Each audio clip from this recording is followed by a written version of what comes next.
하나님 말씀 레위기 7장 15절에서 21절 말씀을 함께 읽도록 하겠습니다. 감사함으로 드리는 화목제 희생의 고기는 드리는 그날에 먹을 것이요 조금이라도 이튿날 아침까지 두지 말 것입니다. 그러나 그 희생의 예물이 서원이나 자원의 예물이면 그 희생을 드린 날에 먹을 것이요 그 남은 것은 이튿날에도 먹되 그 희생의 고기가 제3일까지 남았으면 불사를 지니 만일 그 화목제 희생의 고기를 제3일에 조금이라도 먹으면 그 제사는 연락되지 않을 것이라. 드린 자에게도 예물답게 못되고 도리어 가증한 것이 될 것이며 그것을 먹는 자는 죄를 당하리라. 그 고기가 부정한 물건에 접촉되었으면 먹지 말고 불사를 것이라. 그 고기는 깨끗한 자만 먹을 것이니 만일 몸이 부정한 자가 여호와께 속한 화목제 희생의 고기를 먹으면 그 사람은 자기 백성 중에서 끊쳐질 것이요 만일 누구든지 부정한 것 곧 사람의 부정이나 부정한 짐승이나 부정하고 가증한 아무 물건이든지 만지고 여호와께 속한 화목제 희생의 고기를 먹으면 그 사람도 자기 백성 중에서 끊쳐지리라. 아멘. 오늘 본문도 역시 화목제와 관련된 내용입니다. 화목제는 감사제, 서원제, 자원제로 이렇게 나누어지는데요. 서원제는 내가 하나님께 서원하여서 드리는 제사고요. 자원제는 뭔가 이유가 있는 것은 아닌데 스스로 자원하여서 하나님께 드리는 제사입니다. 감사제도 마찬가지죠. 감사할 거리가 있는 겁니다. 감사할 내용이 있기 때문에 내가 하나님께 감사한다. 그런 차원에서 예물을 드리는 겁니다. 이것을 볼 때 지금 이 화목제는 드리지 않아도 되는 제사입니다. 물론 제사장이나 온 이스라엘이 반드시 드려야 하는 화목제는 따로 있습니다. 오늘 본문에서는 이스라엘 백성 각자가 드리는 화목제라고 볼 수가 있어요. 그런데 이 화목제의 효력, 화목제를 드림으로 말미암아 화목 제사를 드리는 자가 얻는 그 이득에 대해서는 레위기 3장에서도 그리고 오늘 본문에서도 크게 나오지가 않습니다. 화목제를 드렸으니 너희가 복을 받고 지금 받은 복보다 더 큰 복을 받을 것이다. 몸이 아프면 아픔에도 불구하고 감사제를 드리면 하나님께서 건강케 해주셔서 더 큰 감사 제사를 드릴 수 있도록 축복해 주실 것이다. 이러한 말씀들이 주어지면 서로 앞다투어 이 감사제나 서원제나 자원제를 드릴 겁니다. 그러나 이스라엘 역사를 들여다보면 감사제나 아니면 자원제 이러한 어떤 이 서원제 이러한 것들이 별로 많지가 않습니다. 솔로몬이나 다윗 시대 때 거의 집중되어 있고요. 그 외에는 이러한 감사제, 화목제물을 개인이 드리는 경우는 없습니다. 그래서 지금 이 오늘 본문 말씀을 들여다보면 화목 제사를 드리고 싶은 마음이 싹 사라지죠. 왜냐하면 자칫 잘못하면 이 벌을 받게 되고요. 화목 제사를 드린 사람이나 그 화목 제물을 함께 먹는 사람이나 벌을 받는 정도는 괜찮은데 잘못하면 하나님의 백성 중에서 끊어질 것이다라고 말씀을 하시는 겁니다. 그러하다면 어느 누가 이 화목 제사를 드리겠느냐 이겁니다. 드려도 나에게 크게 이익이 오는 것이 없는 상황에서 드린 이후에 잘못을 할 경우에 엄청난 손해죠. 이건 엄청난 손해 정도가 아니라 생명책에서 이름이 끊어지는 겁니다. 오늘날로 신약적으로 표현하면 지옥 가는 일이에요. 그러면 누가 이 화목 제사를 드리겠느냐 이 얘기입니다. 인간의 마음을 하나님께서 다 아십니다. 이스라엘 백성들이 어떠한 마음의 태도를 갖고 제사 제도를 제사법을 대하는지를 다 알고 계세요. 하나님께서 이렇게 화목 제사를 명하신 이유는 너희들은 나와 화목할 수 없음을 말씀하기 위함이에요. 너희들은 본래 내 백성 아니었는데 하나님께서 친히 유월절 어린 양의 피로 나의 백성을, 하나님의 백성을 만드셨다라는 것을 말씀하시기 위함이고요. 이것은 구약이기 때문에 그림자죠. 그림자로서의 말씀은 궁극적으로 이스라엘은 내 백성이 아니라는 것을 말씀하시기 위해서 너희들이 아무리 화목제를 드려도 드리지 않는 것이 대부분입니다만 화목 제사를 드린다 하더라도 나의 백성으로서는 끊어질 것을 말씀하신 겁니다. 그 이유는 하나님의 백성이 되는 방식은 딱 한 가지 방법밖에 없어요. 하나님의 아들이 예수님이시죠. 그분이 이 땅에 오셔서 십자가에 못 박혀 죽으심으로 그 피 능력으로 친히 자기 백성의 죄를 용서하시고 구원하시는 방식 외에는 없습니다. 오늘 우리가 여기에서 한 가지 생각해야 되는 부분은 과연 이렇게 화목 제사에 대해서 제물에 대해서 다루었다고 해서 이스라엘 백성 중에서 끊으시는가 이 질문입니다. 생명책에서 과연 이름이 지어지는가? 이 싸움은 신학적으로 치열하죠.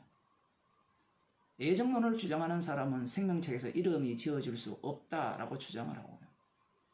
돈벌이를 좋아하는 사람들은 생명책에서 이름이 지어질 수 있다라고 이야기를 하죠. 그래서 이러한 어떤 감사제나 서원제나 자원제를 헌금하게 하기 위한 수단으로 얼마든지 사용할 수 있습니다. 여러분들이 제대로 감사하지 않고 제대로 서원해서 그것을 지키지 아니하면 생명책에서 이름이 끊어집니다. 하나님의 백성에서 잘려집니다. 그래서 겁먹고 복음 모를 때 서운한 것을 복음 알았어도 갚으려고 하는 그러한 어떤 두려움. 앞서 말씀드린 그 예정론을 주장하는 인간들이나 아니면 방금 이야기했던 돈벌이 하는 인간들의 관심은 딱 하나예요. 자기 구원입니다. 성경에는요, 나의 구원이 없어요. 그리고 조금 더 깊이 들어가면 이스라엘의 구원도 없습니다. 이스라엘의 구원은 없고요. 참 이스라엘의 구원만 있는 거예요. 시편 69편을 보면 다윗이 미리 하나님의 신을 받아서 성령을 받아서 예언한 내용이죠. 예수님께서 이 땅에서 십자가에 달려 죽으시는 내용을 자기의 그 고난 속에 고스란히 담아서 하는 내용인데 25절부터 보면 저희 거처로 황폐하게 하시며 그 장막에 거하는 자 없게 하소서. 21절에 보면 저희가 설계를 나의 식물로 주며 가랄 때에 초록 마시옵사오니 예수님께서 십자가에 달리실 때 설계접을 이렇게 마시겠죠. 그 내용을 지금 여기에 담고 있습니다.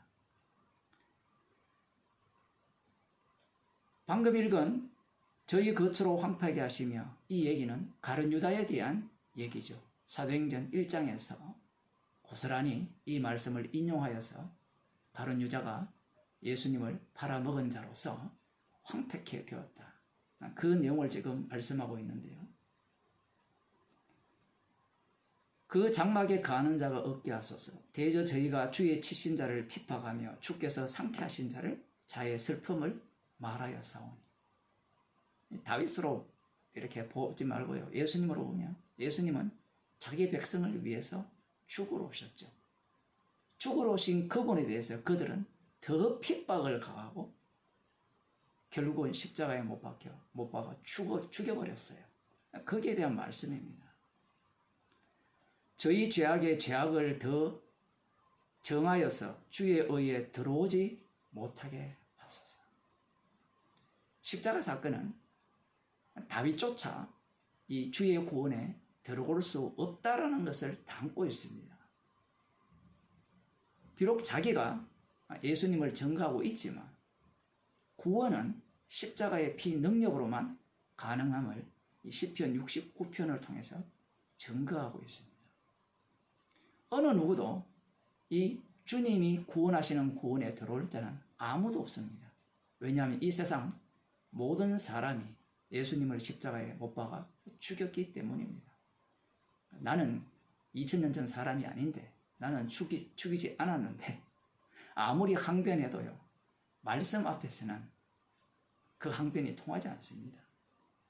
오늘도 공기를 마시고 햇빛을 쬐이는 이 자체가 십자가의 피 은혜로 주어지는 선물이기 때문에 그래요. 그러면서 하는 말이 예수님의 말씀이죠. 저희를 생명책에서 도말하사 의인과 함께 기록되게 마소서.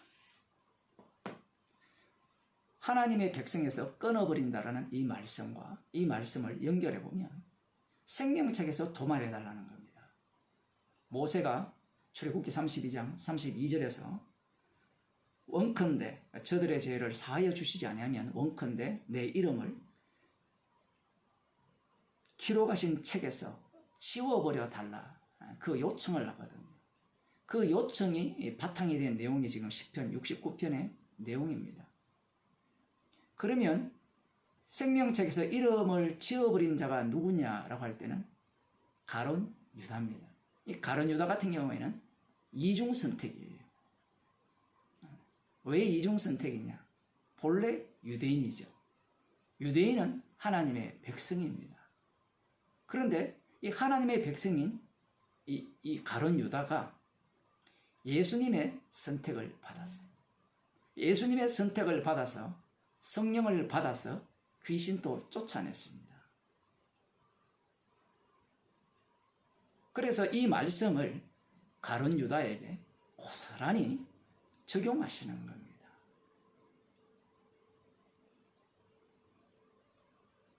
나의 구원을 위한 생명책은 처음부터 없는 겁니다. 내가 천국 가서 영원히 행복하게 산다는 것도 성경책에는 없어요. 그게 가룟 유다의 꿈이었고 나머지 11 제자의 꿈이었죠. 사실은 나머지 11 제자도 이 생명책에 기록되었다라고 생각되지만 다 지워진 자들이죠. 그러면 어떻게 그들이 생명책에 기록되었느냐라고 하면 십자가의 피능력입니다. 그 피능력으로 그들이 생명책에 기록되었고, 이 주님의 피능력으로 생명책에 기록된 자들은 그리스도의 사랑에서 절대로 끊어지지 않습니다. 내가 어떻게 살든, 어떤 행동을 하든, 어떤 모양을 보이든, 뿐만 아니라 로마서 8장에서는 어떤 위협이나 칼이나 적신 같은 경우에도 그리스도의 사랑에서 끊을 수 없다라고 말씀하시는 거예요. 십자가의 피능력을 증거하기 위한 생명책입니다. 나의 구원을 보장해주고 나의 죽음 이후의 세계를 행복하게 해주는 십자가는 없습니다. 이미 성도는 생명책에 기록된 자예요. 생명책에 기록되었기 때문에 예수님의 피 능력만을 자랑하는 겁니다. 기도하시겠습니다. 하나님 아버지,